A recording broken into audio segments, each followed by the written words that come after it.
नमस्कार मंडळी, सध्या सर्वच प्रमुख वाहिन्यांवर नवनवीन मालिकांची रेलचेल पाहायला मिळते।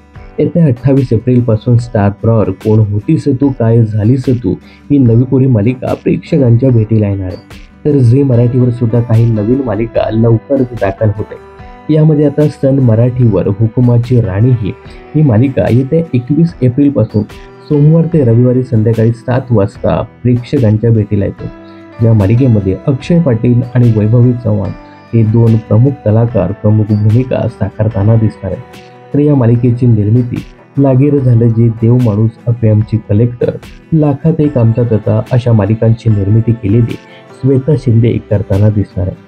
आता याच मालिकेत काही दिवसापूर्वीच प्रेक्षकांचा निरोप घेतलेल्या झी मराठीवरील 7व्या मुलीची 7वी मुलगी या मालिकेतील प्रमुख अभिनेता राहुल मेहेंदळे याची एंट्री झाली आहे। राहुल मेहेंदळे हे या मालिकेत जयसिंगराव महाडिक ही भूमिका साकारताना दिसणार आहेत। तर जयसिंगराव महाडिक हे मोठे कारखानदार आहेत। आता वयानुरूप ते या कारखानदारीतून निवृत्त होणार असून त्यांची पुढची जबाबदारी त्यांचा मुलगा सांभाळताना दिसणार आहे।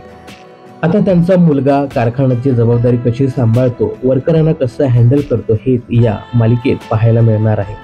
दरम्यान राहुल मेहेंदळे यांच्यासोबत या मालिकेत अंकिता पनवेलकर हिची सुद्धा एंट्री झाली आहे। तर हुकुमाची राणी ही मालिका येत्या 21 एप्रिल पासून सोमवार ते रविवार म्हणजे दररोज संध्याकाळी 7 वाजता सन मराठीच्या प्रेक्षकांच्या भेटीला येते। तर या मालिकेविषयी तुमचं काय मत आहे? यासोबतच सन मराठीवरील मालिका तुम्ही पाहता का हे कमेंट्स करून नक्की सांगा।